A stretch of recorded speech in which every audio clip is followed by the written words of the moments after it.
Welcome to the Real Nitty Gritty, where baby boomers share stories, wisdom, and a few laughs along the way. Elle McLeod is your host, inviting you to join candid conversations that celebrate our journeys, lessons learned, and the timeless values that bind us. So be sure to like, subscribe, and share, and click the notification icon. Whether you're reminiscing about the good old days or navigating the present, this podcast is your space to connect, reflect, and enjoy the ride.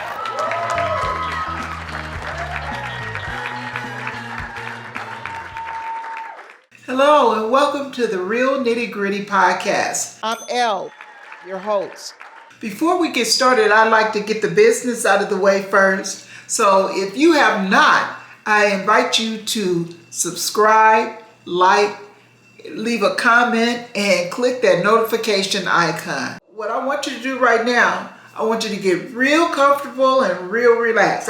Take your shoes off, sit in your favorite chair, grab your favorite beverage, and let's get down to the real nitty gritty. Tonight, you're gonna get to know a little bit more about the host, me. Whatever you're asking, I'm answering. Okay, the first question is, are you a baby boomer?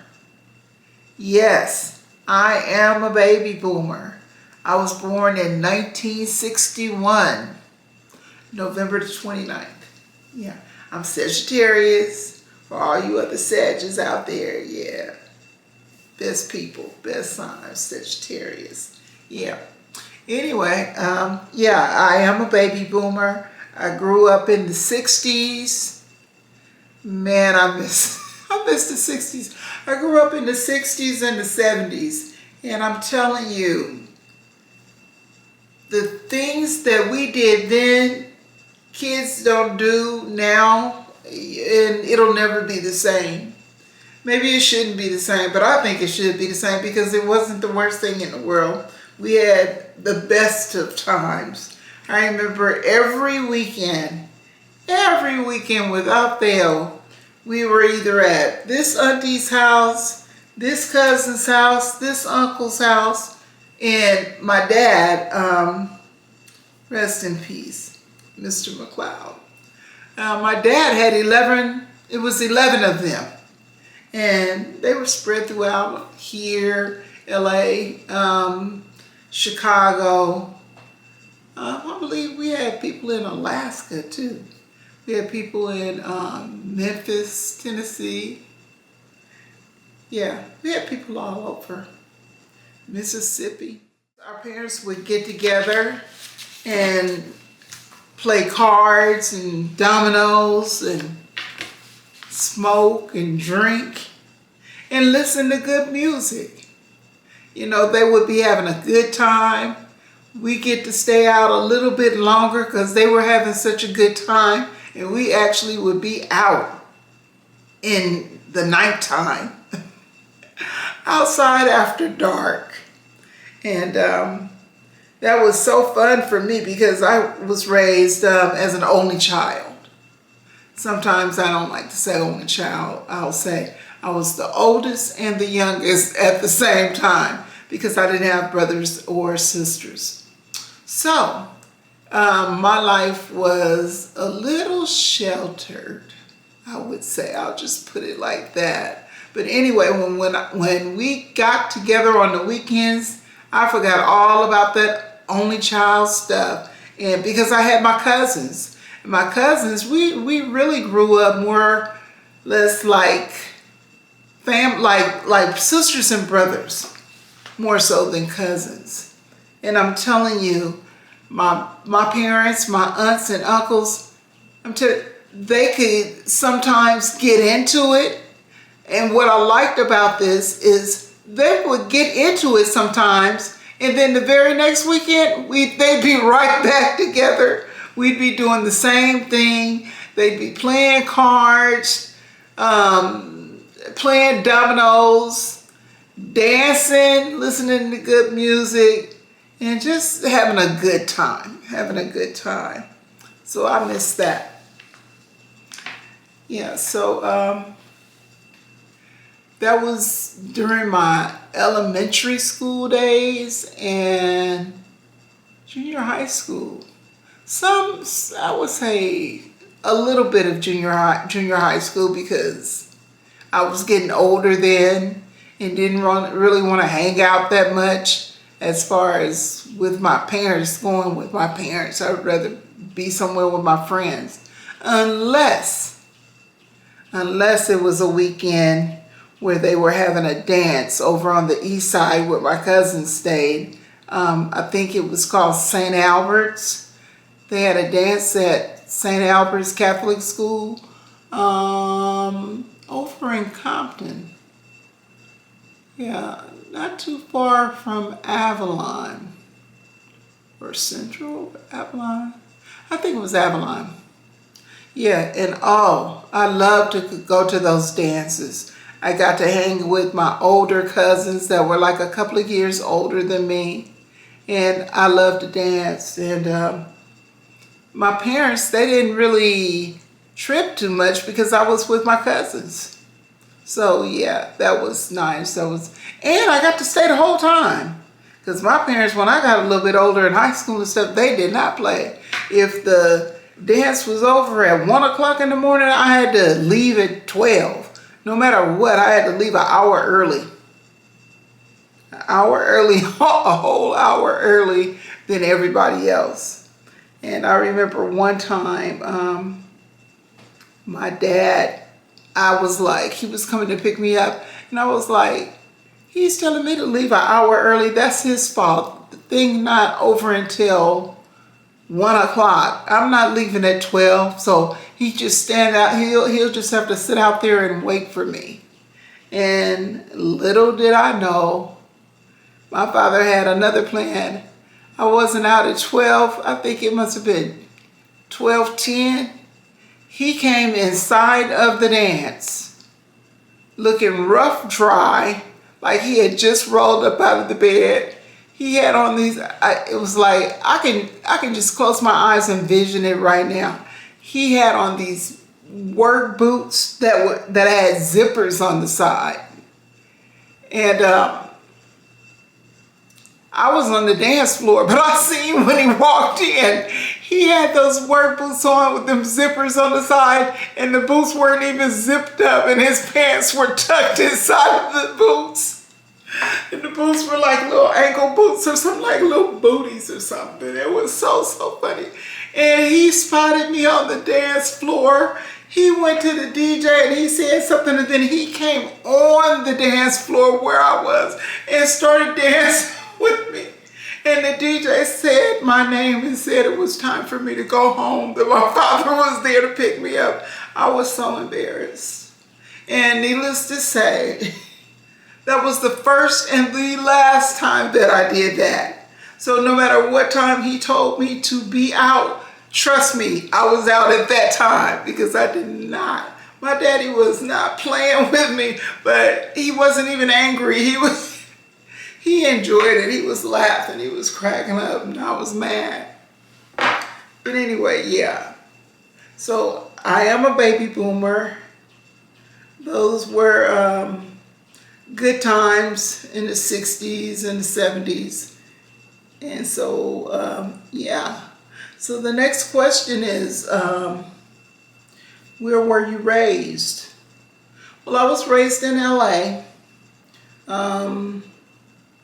Earlier part of life, like kindergarten, elementary school, I was raised on the east side. Off of Avalon, 118th in Avalon. Well, it was actually 135th in Avalon, and then we moved, and I was raised on 118th in Avalon. What I remember most is that was my first experience with a bully. Ooh, child. Having a bully is nothing nice. I remember that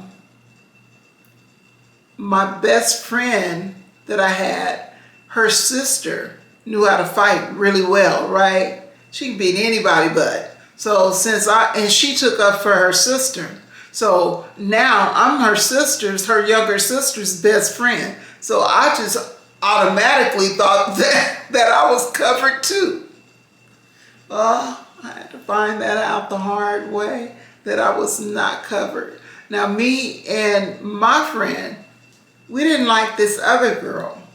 And just so happened we were sitting down, not doing nothing, we were talking. And the girl was passing by, and my girlfriend said something. I don't know what she said, but it wasn't nice, I guess. Anyway, they got to arguing. So now she's arguing with my girlfriend. So I'm like, I'm not having that. So I jumped in and I started saying something. And now the girl's attention shifted to me. So my girlfriend shut up at that time. So now it was just me and the girl, the enemy, the bully girl. We were going back and forth. We were going at it. I turned around and looked, and I seen my best friend's sister. She's sitting in the window, and she's watching the whole thing. I'm like, cool. If it jumped off, I know she jumping out here, and it's going to be it's going down. It's going down. So I wasn't afraid or anything because a girl was sitting in the window looking at the whole thing. So it got to the point where it was about to come to blows, right? And I'm still not afraid, you know. I know somebody got my back. That girl, the bully girl, I don't think she knew the word fear. That girl was not messing around. And next thing I know, I think she must have pushed me or something. And I jumped up and I went to screaming and yelling at her, getting really loud, so my best friend's sister could come outside. I turned around and look over my shoulder. She's still sitting in the window and she's doing one of these numbers. She didn't look like she was trying to budge. So that's when I realized I was on my own. I done got myself into something. I did not want to fight that girl because I was actually afraid of her. I was actually scared of that girl. But then again, my mother didn't play. And she didn't play that bully mess and stuff. And I was more afraid of my mother than I was of the girl. So, out of all the hooping and hollering and going on, and me and the girl are about to fight, when I jumped up and tried to get in that girl's face, that girl socked me one time. Socked. Remember socked? We say socked, huh? I don't know what they say these days. But yeah, that girl socked me in my stomach so hard. I had asthma as a child. I still have asthma, but I grew out of it. You know, you grow out of asthma as you get older. But I had asthma bad as a child. That girl socked me in my stomach so hard. Okay, people used to say, oh, they socked me so hard, they knocked the wind out of me. That girl knocked the wind out of me. I had to get somewhere and sit down. It wasn't even a fight. I jumped up to fight, and I jumped up too close to her, and she socked me in the stomach. It was all over. I was on the ground. I had to sit back down. I was just breathing and breathing. And then I'm still looking for my best friend, and I'm looking for her sister. I don't see my best friend. She's gone. And then her sister, she's standing up, but still inside the house looking out the window. And then I look up, my mother was coming. My best friend had went to go get my mother. And by this time, the other girl was gone. So I had to go in the house and have a breathing treatment or get my asthma pop or something. But anyway, yeah, those were the days. Wasn't no gunplay. Nobody didn't get cut or stabbed or anything. I survived the asthma attack and lived another day to tell the story I'm telling now. But yeah, those were good times. So yeah, that was when I was raised on 118th and Avalon. And then later we moved to Manchester and Dinker area. Yeah. And those were fun times too. Those were good times. You know, I got to meet some girls that lived around the corner, and we got really close, really tight. Went to school, ended up going to school together. So, yeah, those were good old times. Okay. Next question is, what music did you grow up listening to? Oh my goodness. Oh my goodness. I don't know if I should talk about what I liked or what I liked that my parents liked. The older that I get, the more I like the type of music that my parents listened to. But for me, I'll say the Jackson 5. I grew up listening to the Jackson 5. I even went to one of their concerts at the Forum.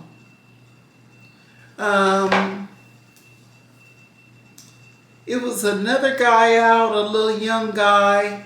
I think he was from England. His name was Davy Jones. I went to a Davy Jones concert.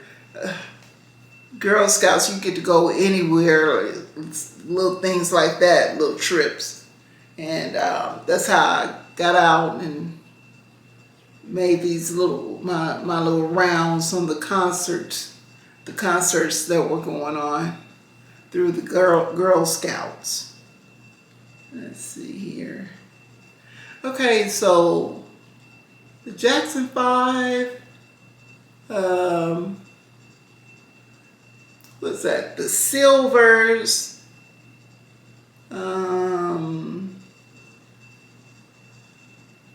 DeBarge. I can't even think of nobody. The type of music that I like listening to. Now I'm gonna have to go into my repertoire listening to my parents' music. B.B. King, Johnny Taylor.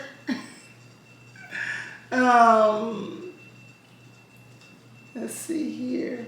I don't know who sings this song, but my cousin, she loved this song, and she used to make us have a little group, and she was the leader of the group, and we had to have steps and stuff. It was a song called Mr. Big Stuff.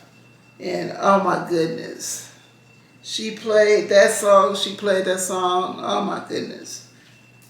Oh, I had nightmares about Mr. Big Stuff in that song. But yeah.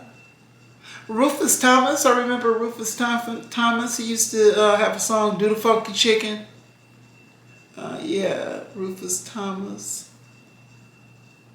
I don't know. But then let's see here. What movies did I grow up watching? Ooh.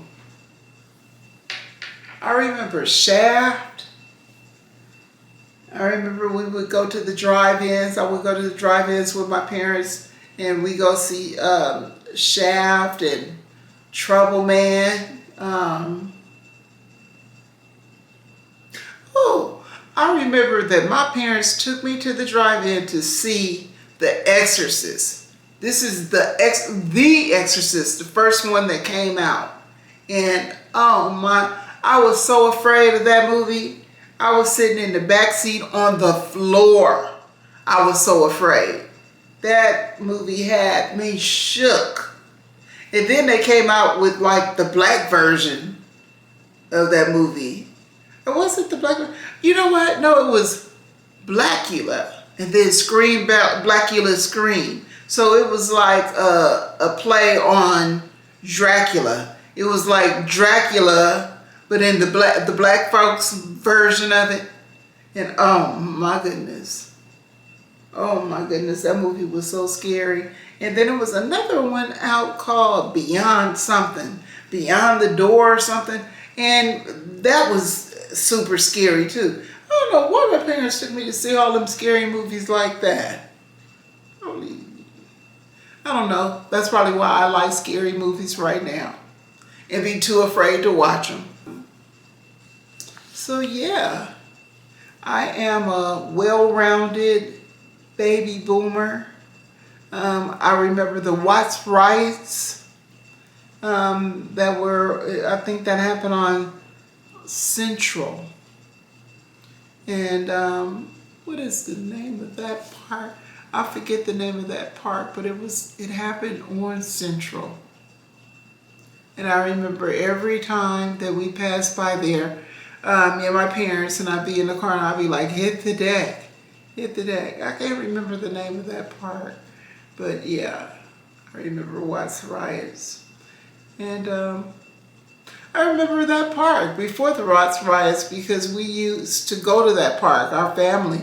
And on holidays, we would get together and go to the park up there and have our little family outings or picnics and what have you. We would have so much fun. Yeah, I miss those days. So, I hope you learned a little bit more about me. We hope you enjoyed the meet and greet the host as much as we did. The Real Nitty Gritty is, as a baby boomer, I have learned many lessons over the years worth sharing. One lesson I learned from my dad was to be grateful, have respect, and think of others. My dad worked 2 full-time jobs, so maybe he was doing his best to allow me to go to the dance for a little while so he could get back home and get some sleep. The second lesson learned was regarding the bully girl. It's okay to be intimidated by the unknown, but stand 10 toes down and always depend on yourself. I also learned to mind my own business and stay in my lane from getting socked in my stomach, which, by the way, never happened again. Enjoyed the episode? Subscribe on YouTube and hit that notification bell to never miss another heartfelt conversation. If this episode resonated with you, drop a comment. We love to hear your story. And if you loved it, please leave us a review to help us spread positivity. Stay tuned and to share some of your life stories in upcoming episodes. Leave your suggestions for podcast topics or reviews on past episodes in the comments. We love to hear your feedback. Thank you for spending your time with us and supporting our journey. You could have been anywhere else, but you chose to spend your time with us having conversations that add value and life lessons for everyone. Thank you for tuning in to The Real Nitty Gritty. If today's episode resonated with you, please subscribe, leave a review, and share it with fellow boomers who appreciate a good story and meaningful conversation. Stay connected with us on Instagram, Facebook, Twitter, and LinkedIn. Visit our website, realnittygrittypodcast.com, for links to our social media platforms and more. Remember, every story adds a stitch to the rich tapestry of our generation. Until next time, keep sharing, keep laughing, and keep living the real nitty gritty.